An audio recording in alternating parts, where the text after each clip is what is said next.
Hey, John Gilroy here. Dateline London, $17 billion Marks and Spencer hit by ransomware. Dateline Los Angeles, Ingram Micro D, a $54 billion company, gets hit by ransomware. Dateline Washington, D.C., ransomware in the federal government. Going to be a great topic. Hit the music, Manny. Welcome to the Federal Tech Podcast, the podcast that connects you to federal technology leaders. My name is John Gilroy, and I will be your moderator. Our guest today is Douglas Holland, Senior Solutions Engineer for Akamai, A-K-A-M-A-I. Ransomware, run for the hills. Douglas, what's the answer? Well, we got a ton of answers today, John, and I'm sure we're going to hit all of them in our conversation today. Yeah, it's just, I remember when I was in high school back in 2018, it was kind of a funny story, ransomware, ha, ha, ha, ha. Now, millions of dollars are being paid to these attacks. And so I don't think they're just limited to commercial organizations. They're going after the federal government and hospitals as well. So let's start from the big picture.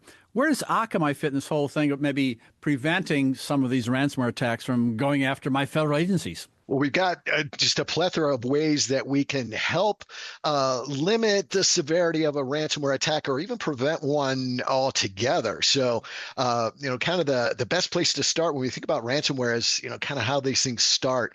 And typically, the most common way, there's other methods, of course, but the most common way is somebody's clicking on a phishing link. So Susie in accounting hates my guts because I always use her, but Susie in accounting gets that phishing email about an invoice that's due or something like that. She clicks on the link without paying attention. And next thing you know, we've got somebody's got a control of that device. Now, if we can put something in place that prevents that connection from happening, so using what we might call protective DNS. So when somebody clicks on that phishing link, Akamai is going to know, hey, that's a known phishing link. Let's go ahead and not resolve that domain. So we prevent that, phishing link from even working.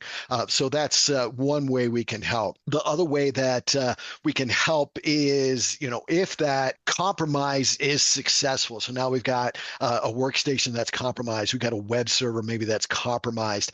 Using a micro-segmentation tool can be very, very effective because what we do with that is bring that, kind of security control right down to the device level itself. So we contain that blast radius to just the area of compromise. So, Susie's clicked on the link. Now her computer is infected. If we can contain the blast radius to just that device and not let it spread the malware across other systems in the environment, much, much better outcome because we can just go and re-image that, infected device and the rest of the network is not impacted. We didn't have a big data loss. We didn't get a big ransomware attack, all those kind of things. Yeah, interesting. And you may, put your feet up on the table and smoke a cigar and go, what? Me worry. And no, you have to worry. I mean, this is going to be hard to believe, but there's actually services out there. One of them's called ransomware as a service. So little Doug can go out there and just fire up some ransomware on his own. I mean, it's getting to be that popular. Really? This is hard to believe. Well, and why wouldn't it be? You think about where the internet has gone, since a company like Akamai came around and we were formed back in the late 90s to make the internet work better. And we, really succeeded at that. And so since then, we've, different organizations have found ways to provide as a service models to kind of make things easier to use. So you got software as a service. So you got email services, all these different software as a service kind of things where the vendor of that service is managing, and that takes that workload off your plate, makes it super easy, right? We've got infrastructure as a service, all these different kinds of things as a service. And folks are making a lot of money doing that. So why would you, as a miscreant, somebody that's looking to monetize from malicious activities, why wouldn't you provide as a service kind of thing? So we've got ransomware as a service, phishing as a service. All of these different kinds of things are in a as a service model. So you don't have to have coding experience. You don't know how don't need to know how to set up a phishing site. You don't need to know how to do all this stuff. It's already done for you. So all you go is just pay for, pay per use on these services. And now, if you've got, some kind of agenda or bone to pick with an organization, you could just go ahead and find these as a service models. Typically, you'll find them on the dark web, but they're starting to matriculate their way down into the regular internet, making it even easier for people that really want to do malicious activities, taking the barriers to entry out of that. Douglas, I did an interview earlier today, and we talked about the Department of Defense and different cybersecurity requirements. We focused on STIG and something called CORA, and it got very, very technical very fast. When I talked to you about ransomware, I could just pick up the newspaper and go, Marco Rubio, someone, did a fake email and tricked people. So this isn't exactly hiding the ball here, is it, Douglas? I mean, this happens all the time. Yeah, it really does. And I pick on Susie in accounting, and in Susie's defense, these things are getting harder and harder to figure out. A lot of these emails, this isn't the Nigerian prince email scams of the late 90s, early 2000s, where they're really easy to pick out because they're poorly worded. The English wasn't good, and it was just really, really easy to spot. These days, even seasoned security professionals are falling trapped to these malicious emails just because they are crafted in such a manner that they look like it's coming from your organization. It's most likely going to look like it's coming from somebody in authority from your organization. So it could be your manager, it could be your CEO, things like that. You're going to have emails coming that look legitimate and seem like they're coming from a person of authority. So that's what's, kind of pushing folks to take action on some of these emails. It's like, oh, I'm getting an email from the CEO of the company. I don't want to say, no, I'm not going to do this. I'm going to lose my job, right? So they go ahead and do that, and that's where things like money laundering scams and these ransomware phishing attacks occur. Okay, you and I go to RSA, and we're at a conference somewhere, and we meet at a little room afterwards. They have a reception or something, and the debate is, what value is training? Does training have any value at all to prevent a typical employee, whether it's Rohan or Susie or Sam or John? What's the role of training in recognizing these phishing? Does it have any value at all? I mean, this is a hot debate. It's it's still a good thing. I mean, bringing awareness and having folks understand what the consequences are of clicking that link can be very, very valuable. So I don't think that we need to get rid of them totally per se, but like I said, the things are getting so hard to spot that unless you're really, really, really paying attention, the way the domains are crafted, there's typo squatting domains that look very much like the real domain. They'll change characters, so they'll change like the style of the A. They might use a different language character set for a specific letter, acrylic letter, or something like that makes it look like, oh, if you looked at it, you would see just the domain that you're trying to go to. You wouldn't think twice about it, but the letters are just changed enough that it's a totally different domain, and now you've fallen trapped. So, but training, I think, is still good. People need to be aware. They need to understand what the consequences are, and they need to do everything they can to make sure that if something doesn't look right or doesn't seem right, maybe stop, pause, don't click the link, follow up with somebody maybe on a side channel, hit them up on a Microsoft Teams chat and say, hey, I got this email from you. Is this legitimate? That kind of thing. Verify before clicking if you can. Yeah. I did some research this morning on just ransomware writ large, and we get all kinds of numbers. There are companies that say, well, the average ransomware paid in 2024 was $3.2 million. Well, wait a minute. I don't know high or low, or I don't know if people even admit to paying. So let's say millions of dollars have been paid, something like that. Now, but for a big company, there's cost can be much more than if you pay, if you pay the ransom, because it's going to affect all your systems. And just because you pay the ransom doesn't mean the malicious code's not there. And the quote everyone uses is a quote from IBM. And IBM says that breaches caused by phishing organizations an average of $4.8 million. I mean, now we get someone's attention down the DOD or Department of Labor or somewhere. I mean, and they may not be going after money with the DOD, but they may be going after much more serious things called, I think, hacktivists or something. And so I think you have to be even more worried than about, John Gilroy's donuts and the couple dollars I have in the bank. I mean, some serious things here. In ransomware, everyone's vulnerable.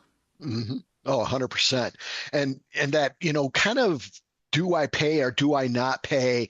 Every law enforcement agency will tell you not to pay. Cybersecurity experts will tell you not to pay. And the reason these things keep happening is because people are paying, and these organizations are making money. So as long as they're making money, they're going to keep doing these things. But it's just not that simple in most cases.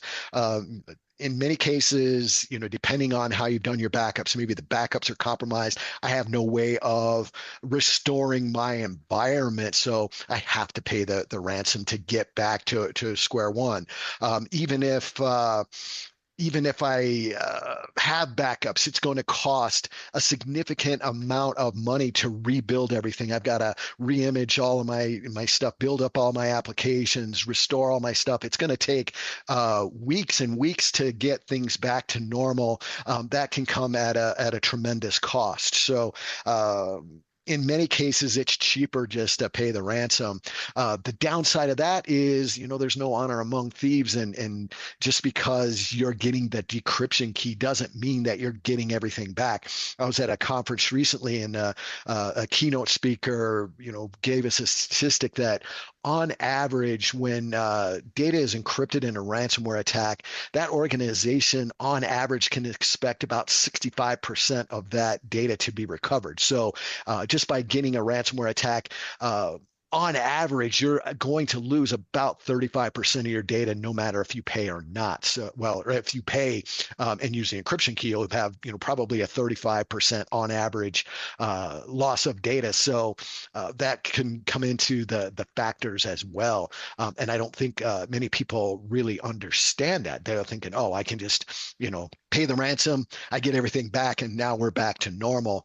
Well, two things have happened. A, you're not going to get all your data back statistically, and then B, you're just set yourself up as a mark, because now you've paid the ransom. They know you as a payer. Hey, these guys are going to pay. And guess what? When they've done that ransomware attack and they've given you the key, they still have hooks in that environment. So it's super easy for them to come back. So they're going to come back 6 months later, 9 months later, a year later, ransomware attack again, knowing that you're probably going to pay again. Yeah. Back in COVID, some technical application called a VPN got real popular. Everyone had VPNs. And so this has got to play into the discussion of phishing and phishing attacks, because now that someone is in a VPN working remotely, it's possible that if they get compromised, it's going to be so much easier for them to get to the jewels, huh? Oh, absolutely. And when you're using VPNs, VPNs are great, and they can give you, good access to the things you need to do your job when you're not in the office, you're traveling, you're working remotely, whatever the case may be. But unfortunately, VPNs have a pretty significant drawback. More and more of these VPN solutions are getting compromised, and so from a security perspective, they're not as secure as they once were. But once I connect with a VPN, it's basically like I've taken my laptop, let's say, and gone into that business and plugged in, and now I'm on the network, and I've got access to everything in that network segment. So if you're not doing micro-segmentation like we talked about before, maybe you're doing VLAN segmentation, I've got access to just everything in that VLAN now. Bad things can happen, and in many cases, organizations aren't even doing VLAN segmentation. They've got wide open flat networks. Everything can communicate with everything else. Now you got problems. The other thing with VPNs is a lot of times we're using VPNs for things like contractor access or vendor access. So maybe we've got an HVAC vendor, and I hate to pick on HVAC vendors, but it's kind of something that has happened, pretty frequently lately is attackers will go after contractors like VPN or HVAC vendors. These guys need access to the HVAC system so they can monitor and do maintenance on these things remotely, but they're not always the best stewards of the credentials that you provide them. So if I can hack that HVAC vendor, now I've got keys to your kingdom, but I probably got keys to everybody else's kingdom that this company services. So now I've got an attacker that can use that VPN to get into the system, but he's going to have more access than just the HVAC system. He's going to have access to everything else that happened in the environment. So years ago, the target breach, that was one of the main kind of things that happened. They had a vendor, compromised, and then that they had their point of sale system on that same network. So it was super easy for that attacker to jump from the HVAC system right over into the point of sale system. And now we've got malware on the whole point of sale system, and bad things happened. Earlier in the interview, we talked about DNSs and what Akamai can provide as a service where there's some kind of DNS filter. They check it against a list of known bad sites. What about zero-day attacks and that type of situation? I mean, how would you know every site in advance, or how could you have that thorough knowledge? Couple of things that we do at Akamai that makes us keenly a good solution for those kind of situations. So the first one, when we're talking about phishing, in a phishing attack, it turns out that most of these phishing sites are created with what's called a phishing kit. So we talked about as a service. So phishing as a service, you can go out on the internet and find these phishing kits where you don't need a whole lot of technical expertise, and you can go and set up these phishing sites, and you can go find a phishing kit this morning, by this afternoon have a phishing site set up, and you're phishing people right away, right? Well, it turns out these phishing kits have signatures that are associated with it. And what our threat research team has found is they have algorithms that they've developed that can detect when these phishing kits are used. So even if it's the first visitor to one of these phishing sites, our zero-day phishing protection can detect that, hey, this is a phishing site. It's set up with a phishing kit, and block that attack in real time. So that is one way. The other way is with some of these malwares that have come out, what these miscreants are using is what's called a domain generated algorithm. So they use basically an algorithm to generate a list of domain names that they want to use, and then they'll register a small handful of them. So each day they might generate, like, say, 1,000 domains. They'll register a few of those domains, and they'll kind of cycle through those domains. So as we detect that they're doing malicious activity on one domain, they can switch to a different domain and switch to a different domain. What we've done at Akamai is actually reversed engineered all the main major malware variants out there. We've kind of reverse engineered their domain generating algorithms, so their GGA algorithms. So what we're doing now is actually creating all of the domains. So we've used their algorithm and generated all the domains that they're going to use for the next 30 years, and we put them in a database. So now these malware families are running their DGAs every day, getting their list of domains. Guess what? We already have them on a block list. So as they start using them, we already know, hey, this is an expected GGA domain that's going to be malicious, and it's already blocked preemptively. Popular topic in Washington, D.C., the tech community is, of course, zero trust. Goes hand in hand with microsegmentation, and kind of goes hand in hand. So is DNS filtering, is that part of zero trust? Or is it completely different topics, or where does zero trust fit in this discussion? Yeah, DNS firewall or protective DNS can be part of that zero trust, kind of suite of things that you want to have in place. So, when we look at a zero trust solution, maybe we want to look at microsegmentation being, kind of the cornerstone or pillar of that strategy. Protective DNS can be in there as well. The other thing that we want to maybe layer in is zero trust application access. So kind of reducing our reliance on those VPNs. So setting up maybe an application-aware proxy type service that can serve applications from the inside out, kind of reducing or eliminating our reliance on VPN. So when we're using zero trust application access, instead of using a VPN to access internal applications, I can now access those applications in a zero trust manner, meaning I get only what I need to do my job, and I'm not trusted. I have to provide robust authentication that can include multi-factor authentication. That's the other piece, kind of the fourth part of your zero trust suite. So microsegmentation, zero trust network access, multi-factor authentication, and a DNS firewall. Putting all those capabilities together, that can give you a really, really robust zero trust architecture. So we take your little bag of tricks and we throw in maybe some training.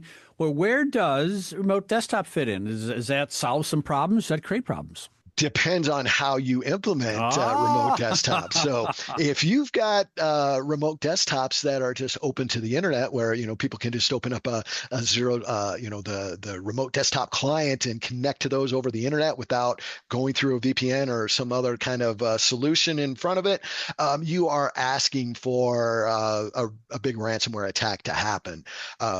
There are even nation states. So I don't know if it's still happening, but a few years ago, the Russians were really actively going after remote desktop sessions, and they're going to brute force their way into there. So it's just to the point now where it's really, really easy for hackers and attackers to brute force their way into remote desktops. So if you've got RDP sessions that are open to the internet, please, please, please just take those off and talk to somebody about a zero trust application access product. So with Akamai's ZTNA product, we can do remote desktop sessions, and you can even do them right through a browser. So taking remote desktop, making it more secure, putting it behind this application aware proxy service, so it's not open to the internet, making it much, much, much more secure, and putting really good, strong authentication with multi-factor authentication in place before those remote desktops can be accessed.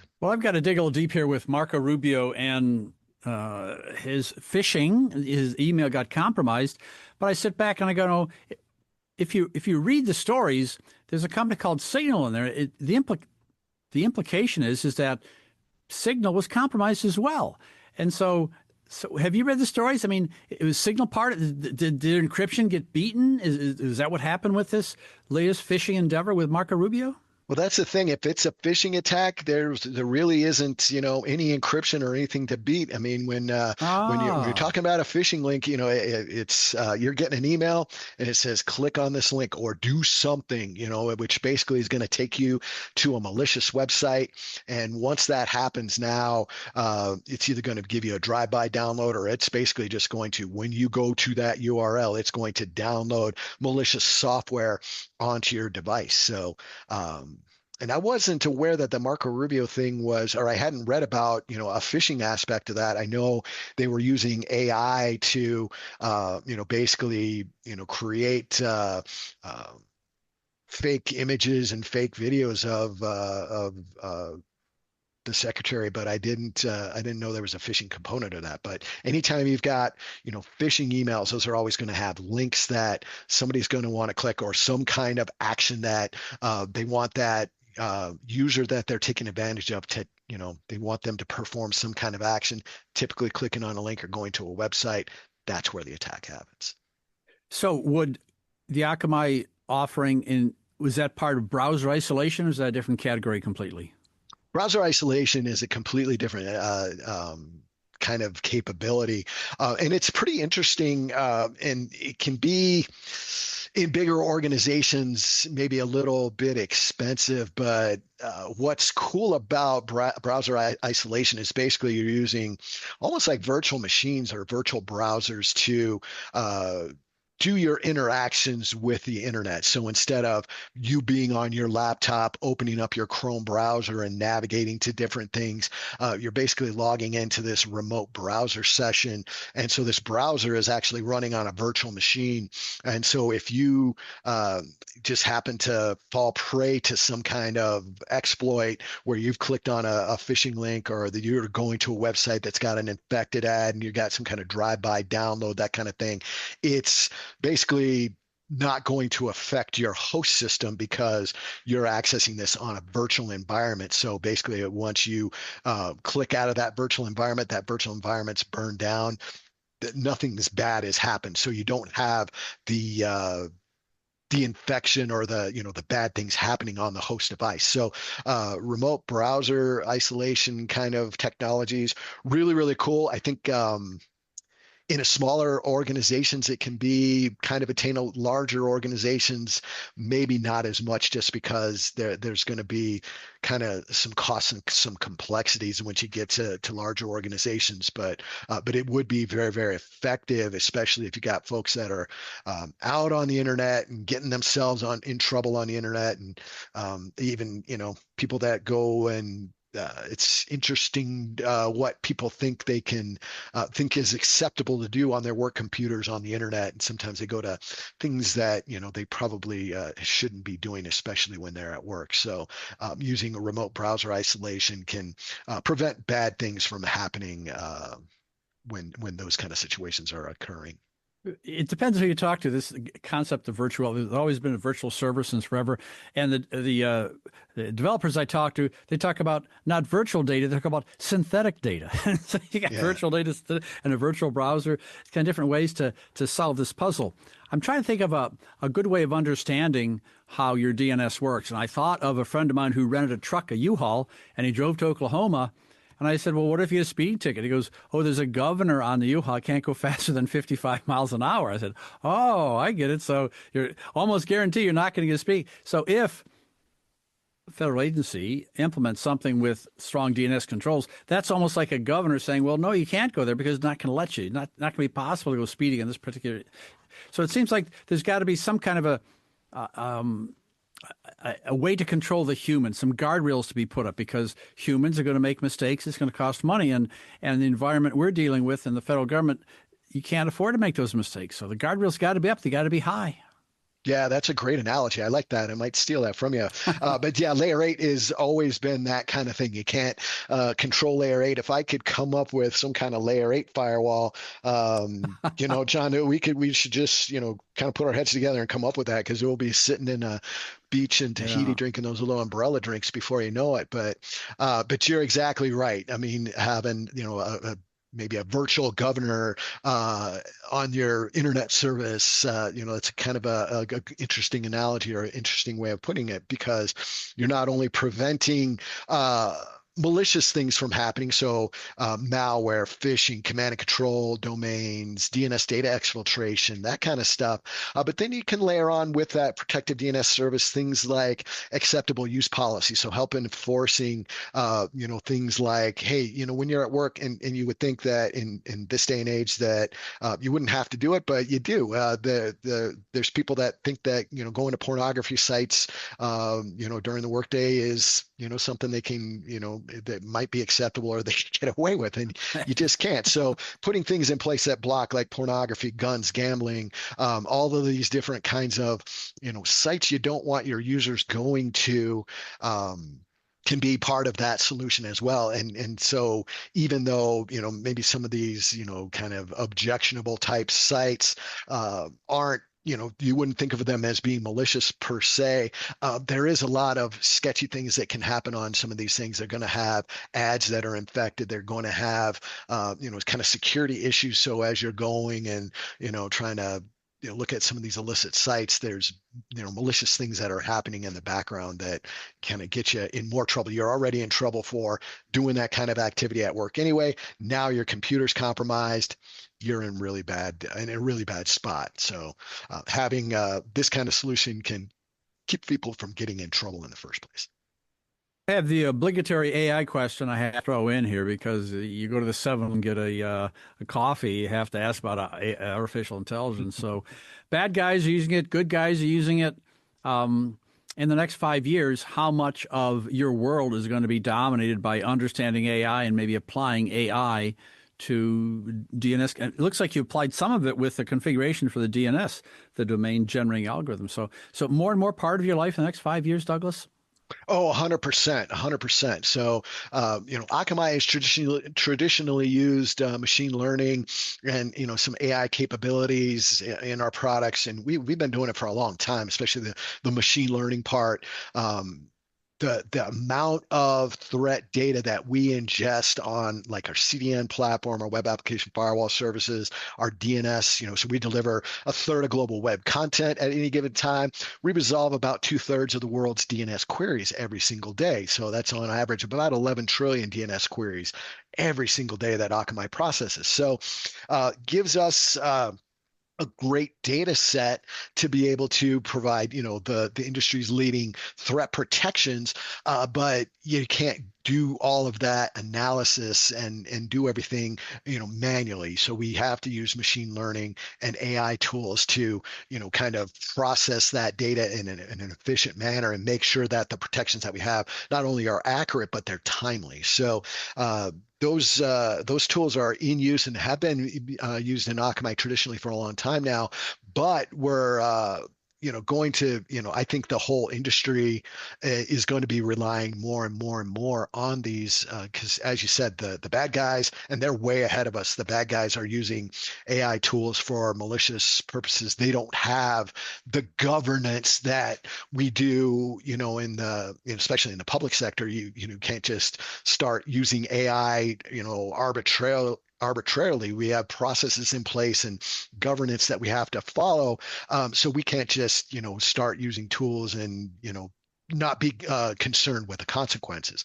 Not true for the miscreants out there. The attackers don't have anybody that they need to report to. They can just use AI for whatever purposes they want to. So they're way ahead of the game when it comes to the defenders. So I see that changing a lot where we're going to start using AI more and more and more in defense to make sure that we're keeping pace with the attackers. Yeah, I think the Akamai internet story is going to be a great one to be told over the next 5 years, because I remember back in 2000. I mean, you guys have been doing this for 25 years. I mean, think of the number of DNS resolutions every day. I mean, so you have like this treasure trove of information. You have 25 years worth of behavior of miscreants, to use your word, and it's just all you have to do is sit on it and that's where AI go, well, look at this, as we found this happen, that happened, and we see this pattern, and no human can see those patterns, and I think as long as you are judicious about your approach and using AI, I think it's going to be a great story to tell, because I don't see any other companies that got that kind of data that can sit on. IBM doesn't have it. I mean, they don't monitor all over the world. You guys have been monitoring all over the world DNS resolution for 25 years. Well, you're sitting on something there, aren't you? Yeah, I like to say, at Akamai, we know where the bodies are buried on the internet. So I just, with that visibility on web traffic and DNS, it's like, we kind of have a good picture, a good snapshot of, where the malicious activities are coming from, and so we can, do things like, proactively block malicious DNS servers, rate limit, malicious DNS servers, those kind of things, and a lot of technologies that we've got in place to proactively block things that we know are going to be malicious, whether it be in web application firewall, DNS firewall, those kind of things. Even in our segmentation products, we've got good ideas of malicious processes that attackers are going to use. Ransomware attackers, they get a foothold in your environment. They're going to start running playbooks of using common exploits, and we've got policies we can put in place that just kind of put a stop to those proactively. So should a breach occur, now the attacker's trying to do things like using services that they shouldn't, or ports that they shouldn't, already got protections set up in place, so their attack stops right in the tracks. Wow. Great information for our federal listeners. We are running out of time, Douglas. You have been listening to the Federal Tech Podcast with John Gilroy. I'd like to thank my guest, Doug Holland, Senior Solutions Engineer for Akamai, AKA MAI. Thanks, Douglas. Very welcome. It's my pleasure to be with you, John. Always great talking with you.